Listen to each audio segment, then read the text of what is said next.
Now, the suspect in this vicious ambush is Edward Archer, the 30-year-old Philadelphia man. Archer is just one more in an alarming trend of ISIS inspiring Westerners. So how and why is the ISIS message so strong? Former jihadi Mubin Sheikh goes on the record.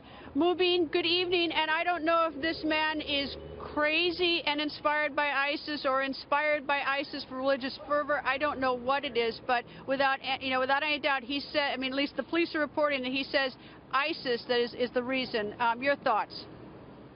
Yeah, I'm very happy with your previous guests, especially noting that sovereign citizens have attacked police. Others have attacked police. This individual, of course, he did claim that he's doing this on behalf of ISIS. He is wearing what appears to be a Muslim robe. But it's interesting that others have said, his mother anyway, that he was hearing voices. So actually, when you look at this, the mentally ill, they also attack police because police, they wear the uniform. They're the visible sign of the state and of government. Now, of course, ISIS has put out threats against the military, the police, intelligence operatives, because, again, they are symbols of the state. They're symbols of security, of public safety. So really, it could go either of two ways. Either you're looking at a real ISIS-inspired acolyte, or what you're looking at is a mentally ill individual who's putting on the costume of Muslims and trying to kill the officer.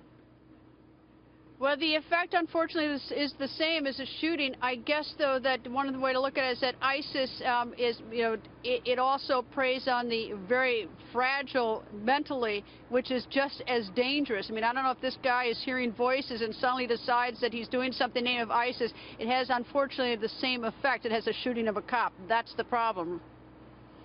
Yeah, and the police don't really look at whether it's ISIS or sovereign citizens or a mentally ill individual. For them, they frame it under the general, a brand of an ambush, what they call a spontaneous ambush versus what's called an entrapment ambush, where people will call the police, lure them to a location, and then attack the police. So the FBI has put out a report, actually, on a fact sheet on police ambushes.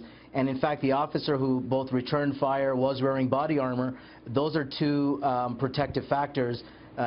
Police who are wearing body armor and return fire have a 70% success rate of survival. Mubin, thank you. 70% isn't 100%, which makes it all the more terrifying for the men and women in blue. Mubin, thank you very much for joining us.